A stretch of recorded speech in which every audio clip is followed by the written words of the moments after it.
Paper 44. The Celestial Artisans. Among the courtesy colonies of the various divisional and universe headquarters worlds may be found the unique order of composite personalities denominated the Celestial Artisans. These beings are the master artists and artisans of the morontia and lower spirit realms. They are the spirits and semi-spirits who are engaged in morontia embellishment and in spiritual beautification. Such artisans are distributed throughout the grand universe, on the headquarters worlds of the super-universes, the local universes, the constellations and systems, as well as on all spheres settled in light and life. But their chief realm of activity is in the constellations, and especially on the 770 worlds surrounding each headquarters sphere. Though their work may be almost incomprehensible to the material mind, it should be understood that the morontia and spirit worlds are not without their high arts and supernal cultures. The celestial artisans are not created as such. They are a selected and recruited corps of beings composed of certain teacher personalities native to the central universe, and their volunteer pupils, drawn from the ascending mortals and numerous other celestial groups. The original teaching corps of these artisans was sometime assigned by the Infinite Spirit in collaboration with the 7 Master Spirits, and consisted of 7,000 Havona instructors, 1,000 to each of the 7 divisions of artisans. With such a nucleus to start with, there has developed through the ages this brilliant body of skillful workers in spirit and morontia affairs.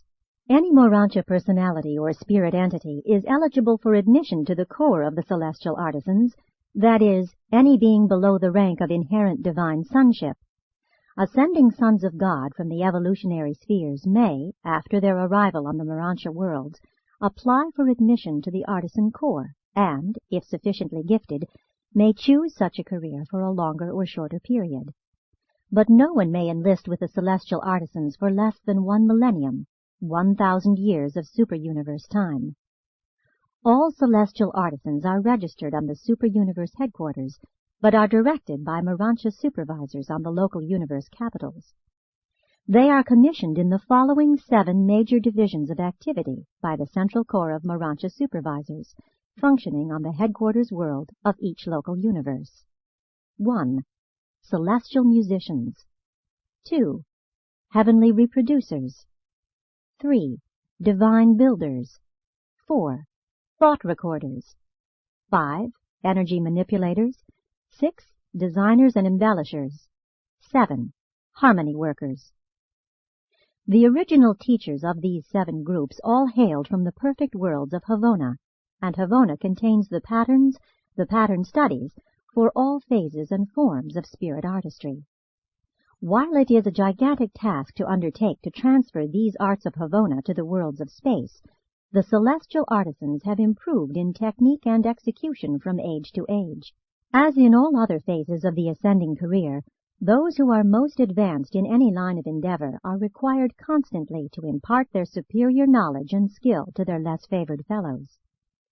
You will first begin to glimpse these transplanted arts of Havona on the mansion worlds, and their beauty and your appreciation of their beauty will heighten and brighten until you stand in the spirit halls of Salvington and behold the inspiring masterpieces of the supernal artists of the spirit realms.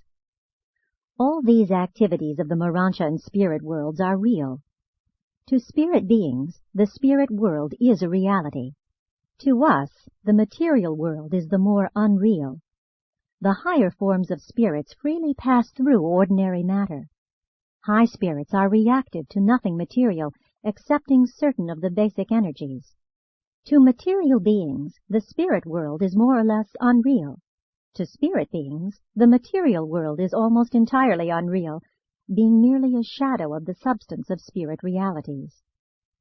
I cannot, with exclusive spirit vision, perceive the building in which this narrative is being translated and recorded. A divine counselor from Uversa who chances to stand by my side perceives still less of these purely material creations. We discern how these material structures appear to you by viewing a spirit counterpart presented to our minds by one of our attending energy transformers. This material building is not exactly real to me, a spirit being, but it is, of course, very real and very serviceable to material mortals. There are certain types of beings who are capable of discerning the reality of the creatures of both the spirit and the material worlds. Belonging to this class are the so-called fourth creatures of the Havona servitals and the fourth creatures of the conciliators. The angels of time and space are endowed with the ability to discern both spirit and material beings, as also are the ascending mortals subsequent to deliverance from the life in the flesh. After attainment of the higher spirit levels, the ascenders are able to recognize material, morontia, and spirit realities. There is also here with me a mighty messenger from Uversa, an ascendant adjuster-fused one-time mortal being, and he perceives you as you are, and at the same time he visualizes the solitary messenger, the supernaphim, and other celestial beings present. Never in your long ascendancy will you lose the power to recognize your associates of former existences. Always as you ascend inward in the scale of life, will you retain the ability to recognize and fraternize with the fellow beings of your previous and lower levels of experience. Each new translation or resurrection will add one more group of spirit beings to your vision range, without in the least depriving you of the ability to recognize your friends and fellows of former estates. All this is made possible in the experience of ascending mortals by the action of the indwelling thought adjusters. Through their retention of the duplicates of your entire life's experiences, you are assured of never losing any true attribute you once had, and these adjusters are going through with you, as a part of you, in reality, as you. But I almost despair of being able to convey to the material mind the nature of the work of the celestial artisans. I am under the necessity of constantly perverting thought and distorting language in an effort to unfold to the mortal mind the reality of these morontia transactions and near-spirit phenomena. Your comprehension is incapable of grasping, and your language is inadequate for conveying the meaning, value, and relationship of these semi-spirit activities. And I proceed with this effort to enlighten the human mind concerning these realities with the full understanding of the utter impossibility of my being very successful in such an undertaking. I can do no more than attempt to sketch a crude parallelism between mortal material activities and the manifold functions of the celestial artisans. If the Urantia races were more advanced in art and other cultural accomplishments, then could I go that much farther in an effort to project the human mind from the things of matter to those of morontia. About all I can hope to accomplish is to make emphatic the fact of the reality of these transactions of the morontia and the spirit worlds. 1. The celestial musicians. With the limited range of mortal hearing, you can hardly conceive of morontia melodies. There is even a material range of beautiful sound unrecognized by the human sense of hearing, not to mention the inconceivable scope of morontia and spirit harmony. Spirit melodies are not material sound waves, but spirit pulsations received by the spirits of celestial personalities. There is a vastness of range and a soul of expression, as well as a grandeur of execution, associated with the melody of the spheres, that are wholly beyond human comprehension. I have seen millions of enraptured beings held in sublime ecstasy, while the melody of the realm rolled in upon the spirit energy of the celestial circuits. These marvelous melodies can be broadcast to the uttermost parts of a universe. The celestial musicians are occupied with the production of celestial harmony by the manipulation of the following spirit forces. 1. Spiritual sound. Spirit current interruptions. 2. Spiritual light. The control and intensification of the light of the morontia and spiritual realms. 3. Energy impingements. Melody produced by the skillful management of the morontia and spirit energies. 4. Color symphonies. Melody of morontia color tones. This ranks among the highest accomplishments of the celestial musicians. 5. Harmony of associated spirits. The very arrangement and association of different orders of morontia and spirit beings produce majestic melodies. 6. melody of thought. The thinking of spiritual thoughts can be so perfected as to burst forth in the melodies of Havona. 7. The music of space. By proper attunement, the melodies of other spheres can be picked up on the universe broadcast circuits. There are over 100,000 different modes of sound, color, and energy manipulation, techniques analogous to the human employment of musical instruments. Your ensembles of dancing undoubtedly represent a crude and grotesque attempt of material creatures to approach the celestial harmony of being placement and personality arrangement. The other 5 forms of morontia melody are unrecognized by the sensory mechanism of material bodies. Harmony, the music of the 7 levels of melodious association, is the one universal code of spirit communication. Music, such as Urantia mortals understand, attains its highest expression in the schools of Jerusalem, the system headquarters, where semi-material beings are taught the harmonies of sound.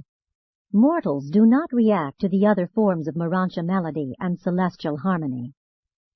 Appreciation of music on Urantia is both physical and spiritual, and your human musicians have done much to elevate musical taste from the barbarous monotony of your early ancestors to the higher levels of sound appreciation. The majority of Urantia mortals react to music so largely with the material muscles and so slightly with the mind and spirit, but there has been a steady improvement in musical appreciation for more than 35,000 years.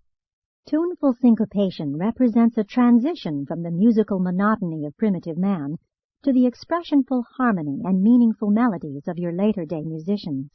These earlier types of rhythm stimulate the reaction of the music-loving sense without entailing the exertion of the higher intellectual powers of harmony appreciation, and thus more generally appeal to immature or spiritually indolent individuals. The best music of Urantia is just a fleeting echo of the magnificent strains heard by the celestial associates of your musicians, who left but snatches of these harmonies of morontia forces on record as the musical melodies of sound harmonics.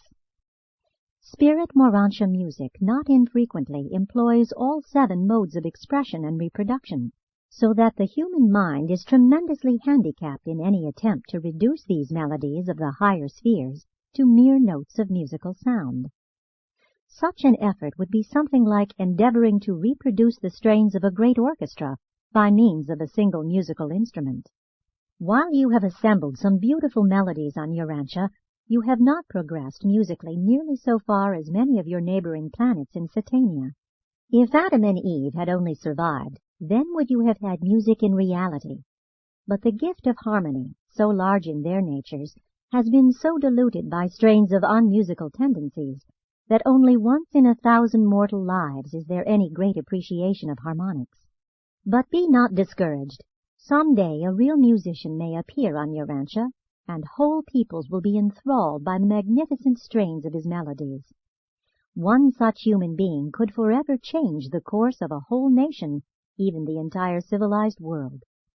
It is literally true, melody has power a whole world to transform. Forever, music will remain the universal language of men, angels, and spirits. Harmony is the speech of Havona. 2. The heavenly reproducers. Mortal man can hardly hope for more than a meager and distorted concept of the functions of the heavenly reproducers, which I must attempt to illustrate through the gross and limited symbolism of your material language. The spirit morontia world has 1,001 things of supreme value, things worthy of reproduction, but unknown on Urantia, experiences that belong in the category of the activities which have hardly entered into the mind of man, those realities which God has in waiting for those who survive the life in the flesh. There are 7 groups of the heavenly reproducers, and I will attempt to illustrate their work by the following classification. 1. The singers. Harmonists who reiterate the specific harmonies of the past and interpret the melodies of the present. But all of this is effected on the morontia level. 2. The color workers. Those artists of light and shade you might call sketchers and painters, artists who preserve passing scenes and transient episodes for future morontia enjoyment. 3. The light picturizers, the makers of the real semi-spirit phenomena preservations, of which motion pictures would be a very crude illustration. 4. The historic pageanteers, those who dramatically reproduce the crucial events of universe records and history. 5. The prophetic artists, those who project the meanings of history into the future. 6. The life storytellers, those who perpetuate the meaning and significance of life experience, the projection of present personal experiences into future attainment values. 7. The administrative enactors, those who depict the significance of governmental philosophy and administrative technique, the celestial dramatists of sovereignty. Very often and effectively, the heavenly reproducers collaborate with the reversion directors in combining memory recapitulation with certain forms of mind rest and personality diversion. Before the morontia conclaves and spirit assemblies, these reproducers sometimes associate themselves in tremendous dramatic spectacles, representative of the purpose of such gatherings. I recently witnessed such a stupendous presentation in which more than 1 million actors produced a succession of 1,000 scenes. The higher intellectual teachers and the transition ministers freely and effectively utilize these various groups of reproducers in their morontia educational activities. But not all of their efforts are devoted to transient illustration. Much, very much of their work is of a permanent nature and will forever remain as a legacy to all future time. So versatile are these artisans that, when they function en masse, they are able to reenact an age. And in collaboration with the seraphic ministers, they can actually portray the eternal values of the spirit world to the mortal seers of time. 3. The divine builders. There are cities whose builder and maker is God. In spirit counterpart we have all that you mortals are familiar with, and inexpressibly more. We have homes, spirit comforts, and morontia necessities. For every material satisfaction which humans are capable of enjoying, we have thousands of spiritual realities that serve to enrich and enlarge our existence. The divine builders function in 7 groups. 1. The home designers and builders, those who construct and remodel the abodes assigned to individuals and working groups. These morontia and spirit domiciles are real. They would be invisible to your short-range vision, but they are very real and beautiful to us. To a certain extent, all spirit beings may share with the builders certain details of the planning and creation of the morontia or spirit abodes. These homes are fitted up and embellished in accordance with the needs of the morontia, or of the spirit creatures who are to inhabit them. There is abundant variety and ample opportunity for individual expression in all these constructions. 2. The vocation builders, those who function in designing and assembling the abodes of the regular and routine workers of the spirit and morontia realms. These builders are comparable to those who construct the Urantia workshops and other industrial plants.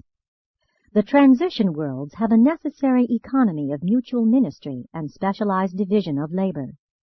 We do not all do everything. There is diversity of function among morontia beings and evolving spirits, and these vocation builders not only build better workshops, but also contribute to the vocational enhancement of the worker. 3. The play builders. Enormous edifices are utilized during the seasons of rest, what mortals would call recreation, and, in a certain sense, play. Provision is made for a suitable setting for the reversion directors, the humorists of the morontia worlds, those transition spheres whereon takes place the training of ascendant beings, but recently removed from the evolutionary planets. Even the higher spirits engage in a certain form of reminiscent humor during their periods of spiritual recharging. 4. The worship builders. The experienced architects of the spirit and the morontia temples.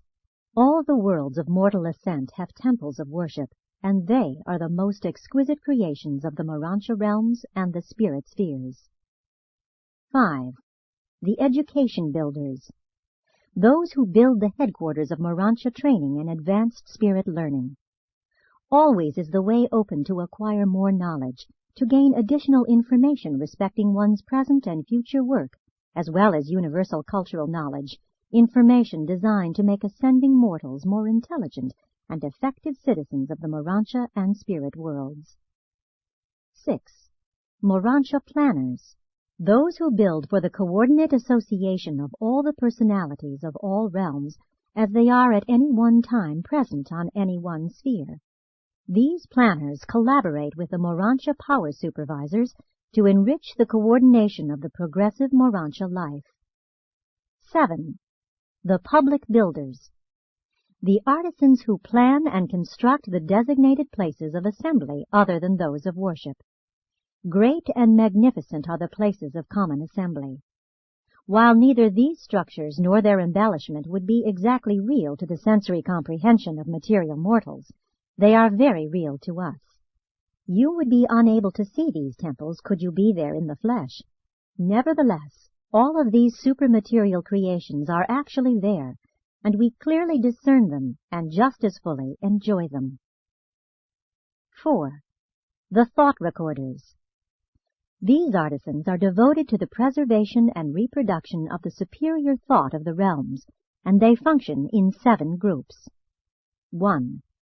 Thought preservers. These are the artisans dedicated to the preservation of the higher thought of the realms. On the morontia worlds, they truly treasure the gems of mentation. Before first coming to Urantia, I saw records and heard broadcasts of the ideation for some of the great minds of this planet.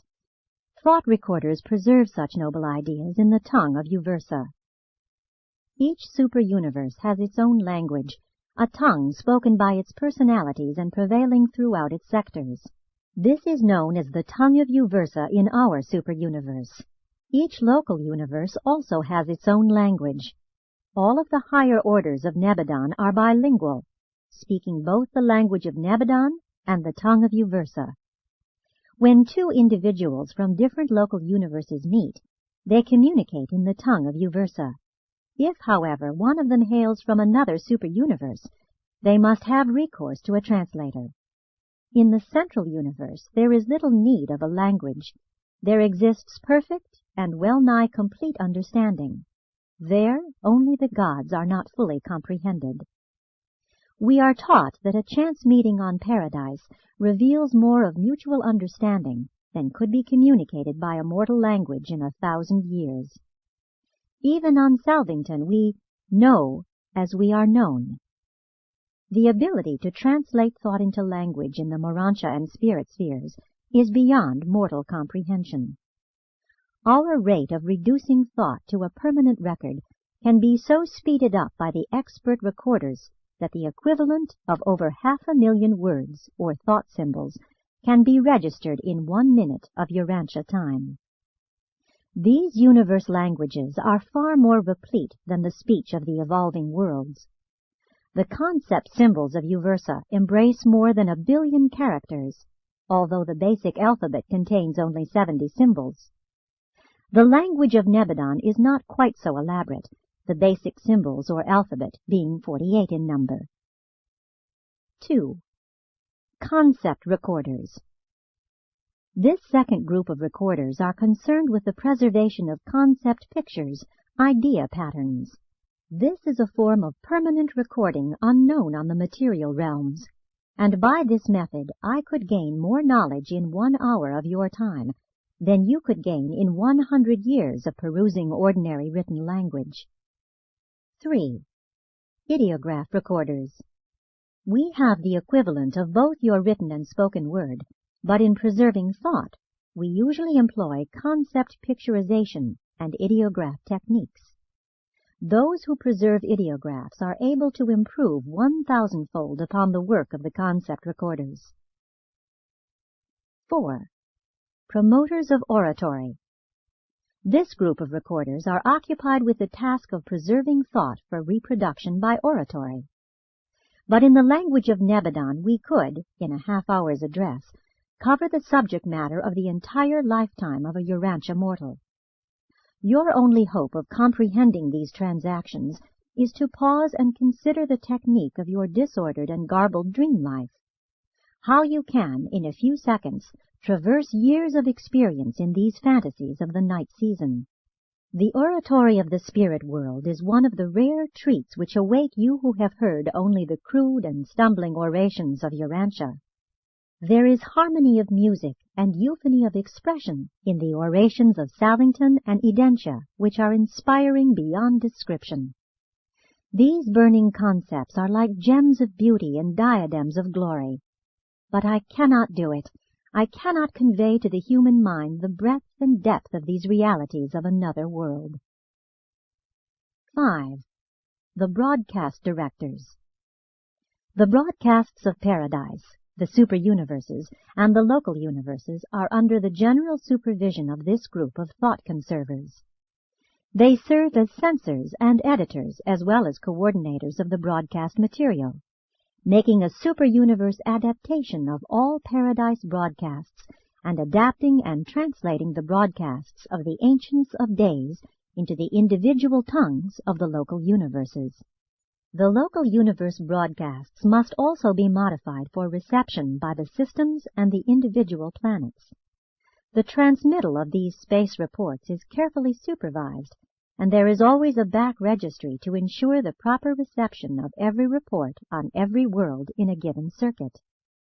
These broadcast directors are technically expert in the utilization of the currents of space for all purposes of intelligence communication. 6. The Rhythm Recorders. Urantians would undoubtedly denominate these artisans poets, although their work is very different from, and almost infinitely transcends, your poetic productions. Rhythm is less exhausting to both morontia and spirit beings, and so an effort is frequently made to increase efficiency, as well as to augment pleasure, by executing numerous functions in rhythmic form. I only wish you might be privileged to hear some of the poetic broadcasts of the Urantia assemblies, and to enjoy the richness of the color and tone of the constellation geniuses who are masters of this exquisite form of self-expression and social harmonization. 7. The Morontia Recorders. I am at a loss to know how to depict to the material mind the function of this important group of thought recorders, assigned to the work of preserving the ensemble pictures of the various groupings of morontia affairs and spirit transactions. Crudely illustrated, they are the group photographers of the transition worlds. They save for the future the vital scenes and associations of these progressive epochs, preserving them in the archives of the morontia halls of records. 5. The Energy Manipulators. These interesting and effective artisans are concerned with every kind of energy, physical, mindal, and spiritual. 1. Physical Energy Manipulators.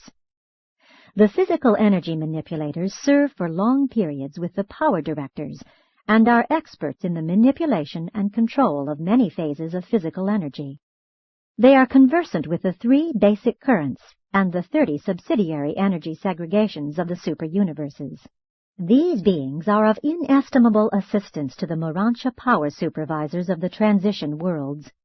They are the persistent students of the cosmic projections of paradise. 2. Mind Energy Manipulators. These are the experts of intercommunication between morontia and other types of intelligent beings. This form of communication between mortals is practically non-existent on Urantia. These are the specialists who promote the ability of the ascending morontia beings to communicate with one another, and their work embraces numerous unique adventures in intellect liaison, which are far beyond my power to portray to the material mind. These artisans are the keen students of the mind circuits of the infinite spirit. 3. Spiritual Energy Manipulators. The manipulators of spiritual energy are an intriguing group. Spiritual energy acts in accordance with established laws, just as does physical energy.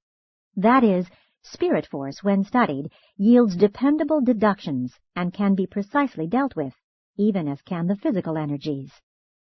There are just as certain and reliable laws in the spirit world as obtain in the material realms. During the last few millions of years, Many improved techniques for the intake of spiritual energy have been effected by these students of the fundamental laws of the eternal sun, governing spirit energy as applied to the morontia and other orders of celestial beings throughout the universes. 4.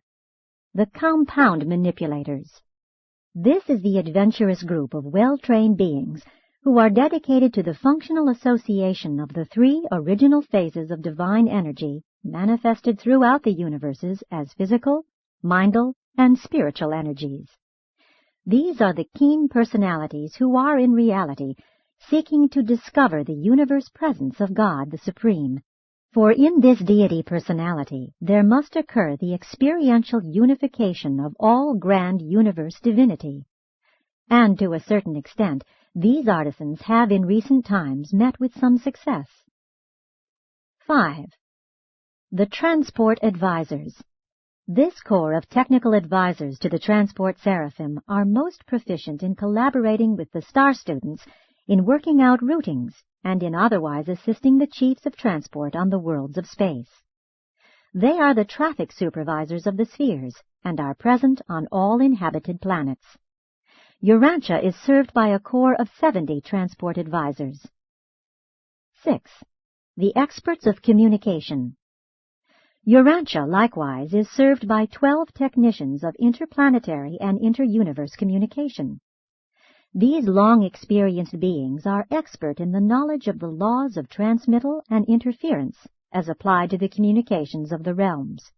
This corps is concerned with all forms of space messages except those of gravity and solitary messengers. On Urantia, much of their work must be accomplished over the Archangel's circuit. 7. The Teachers of Rest. Divine rest is associated with the technique of spiritual energy intake. Morontia and spirit energy must be replenished just as certainly as physical energy, but not for the same reasons. I am, perforce, compelled to employ crude illustrations in my attempts to enlighten you. Nevertheless, we of the spirit world must stop our regular activities periodically and betake ourselves to suitable places of rendezvous, where we enter the divine rest and thus recuperate our depleting energies. You will receive your first lessons in these matters when you reach the mansion worlds, after you have become morontia beings and have begun to experience the technique of spirit affairs. You know of the innermost circle of Havona, and that, after the pilgrims of space have traversed the preceding circles, they must be inducted into the long and revivifying rest of paradise. This is not only a technical requirement of transit from the career of time to the service of eternity, but it is also a necessity, a form of rest required to replenish the energy losses incident to the final steps of the ascendant experience, and to store reserves of spirit power for the next stage of the endless career. These energy manipulators also function in hundreds of other ways too numerous to catalogue, such as counseling with the seraphim, cherubim, and sanabim regarding the most efficient modes of energy intake, and as to the maintenance of the most helpful balances of divergent forces between active cherubim and passive sanabim. In many other ways do these experts lend assistance to morontia and spirit creatures in their efforts to understand the divine rest, which is so essential to the effective utilization of the basic energies of space. 6. The Designers and Embellishers. How I wish I knew how to portray the exquisite work of these unique artisans. Every attempt on my part to explain the work of spirit embellishment would only recall to material minds your own pitiful but worthy efforts to do these things on your world of mind and matter. This corps, while embracing over 1,000 subdivisions of activity, is grouped under the following 7 major heads. 1. The craft workers of color. These are they who make the 10,000 color tones of spirit reflection peal forth their exquisite messages of harmonious beauty. Aside from color perception, there is nothing in human experience to which these activities may be compared. 2. The sound designers. Spirit waves of diverse identity and morontia appreciation are depicted by these designers of what you would call sound. These impulses are in reality the superb reflections of the naked and glorious spirit souls of the celestial hosts. 3. The emotion designers. These enhancers and conservators of feeling are those who preserve the sentiments of morontia and the emotions of divinity for the study and edification of the children of time, and for the inspiration and beautification of morontia progressors and advancing spirits. 4. The artists of odor. This comparison of supernal spirit activities to the physical recognition of chemical odors is indeed unfortunate, but Urantia mortals could hardly recognize this ministry by any other name. These artisans create their varied symphonies for the edification and delight of the advancing children of light. You have nothing on earth to which this type of spiritual grandeur can be even remotely compared. 5. The presence embellishers. These artisans are not occupied with the arts of self-adornment or the technique of creature beautification. They are devoted to the production of multitudinous and joyous reactions in individual morontia and spirit creatures by dramatizing the significance of relationship through the positional values assigned to different morontia and spirit orders in the composite ensembles of these diversified beings.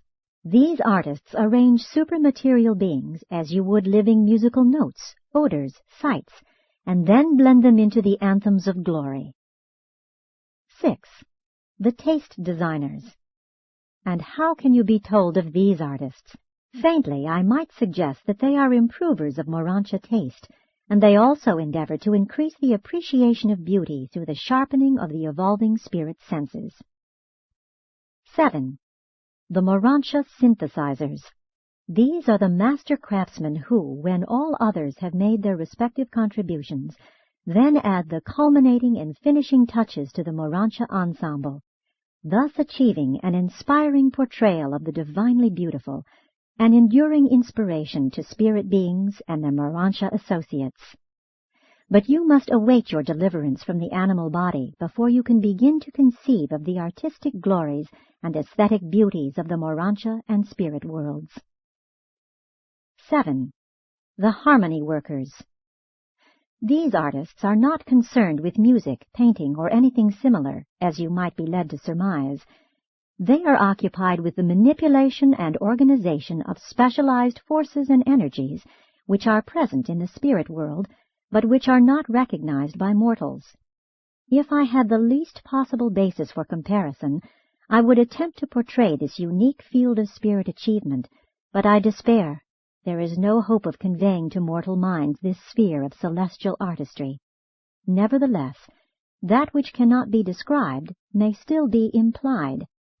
Beauty, rhythm, and harmony are intellectually associated and spiritually akin. Truth, fact, and relationship are intellectually inseparable and associated with the philosophic concepts of beauty. Goodness, righteousness, and justice are philosophically interrelated and spiritually bound up together with living truth and divine beauty. Cosmic concepts of true philosophy, the portrayal of celestial artistry, or the mortal attempt to depict the human recognition of divine beauty can never be truly satisfying if such attempted creature progression is ununified. These expressions of the divine urge within the evolving creature may be intellectually true, emotionally beautiful, and spiritually good. But the real soul of expression is absent unless these realities of truth, meanings of beauty, and values of goodness are unified in the life experience of the artisan, the scientist, or the philosopher. These divine qualities are perfectly and absolutely unified in God. And every God-knowing man or angel possesses the potential of unlimited self-expression on ever-progressive levels of unified self-realization by the technique of the never-ending achievement of God-likeness, the experiential blending in the evolutionary experience of eternal truth, universal beauty, and divine goodness. 8. Mortal aspirations and morontia achievements. Although celestial artisans do not personally work on material planets, such as Urantia, they do come from time to time from the headquarters of the system to proffer help to the naturally gifted individuals of the mortal races. When thus assigned, these artisans temporarily work under the supervision of the planetary angels of progress. The seraphic hosts cooperate with these artisans in attempting to assist those mortal artists who possess inherent endowments and who also possess adjusters of special and previous experience. There are three possible sources of special human ability. At the bottom, always, there exists the natural or inherent aptitude. Special ability is never an arbitrary gift of the gods. There is always an ancestral foundation for every outstanding talent.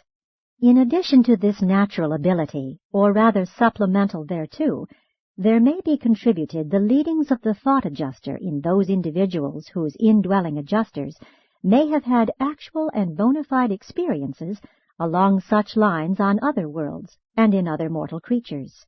In those cases where both the human mind and the indwelling adjuster are unusually skillful, the spirit artisans may be delegated to act as harmonizers of these talents, and otherwise to assist and inspire these mortals to seek for ever-perfecting ideals, and to attempt their enhanced portrayal for the edification of the realm. There is no caste in the ranks of spirit artisans. No matter how lowly your origin, if you have ability and the gift of expression, you will gain adequate recognition and receive due appreciation as you ascend upward in the scale of morontia experience and spiritual attainment. There can be no handicap of human heredity or deprivation of mortal environment which the morontia career will not fully compensate and wholly remove. And all such satisfactions of artistic achievement and expressionful self-realization will be effected by your own personal efforts in progressive advancement. At last the aspirations of evolutionary mediocrity may be realized. While the gods do not arbitrarily bestow talents and ability upon the children of time, they do provide for the attainment of the satisfaction of all their noble longings, and for the gratification of all human hunger for supernal self-expression. But every human being should remember, many ambitions to excel which tantalize mortals in the flesh will not persist with these same mortals in the morontia and spirit careers. The ascending morontians learn to socialize their former purely selfish longings and egoistic ambitions. Nevertheless, those things which you so earnestly long to do on earth, and which circumstances so persistently denied you, if, after acquiring true mota insight in the morontia career, you still desire to do, then will you most certainly be granted every opportunity fully to satisfy your long-cherished desires. Before ascending mortals leave the local universe to embark upon their spirit careers, they will be satiated respecting every intellectual, artistic, and social longing or true ambition, whichever characterize their mortal or morontia planes of existence. This is the achievement of equality of the satisfaction of self-expression and self-realization, but not the attainment of identical experiential status, nor the complete obliteration of characteristic individuality in skill, technique, and expression. But the new spirit differential of personal experiential attainment will not become thus leveled off and equalized until after you have finished the last circle of the Havona career. And then will the paradise residents be confronted with the necessity of adjusting to that absonite differential of personal experience, which can be leveled off only by the group attainment of the ultimate of creature status, the seventh-stage spirit destiny of the mortal finaliters. And this is the story of the celestial artisans, that cosmopolitan body of exquisite workers who do so much to glorify the architectural spheres with the artistic portrayals of the divine beauty of the paradise creators. Indicted by an archangel of Nebadon.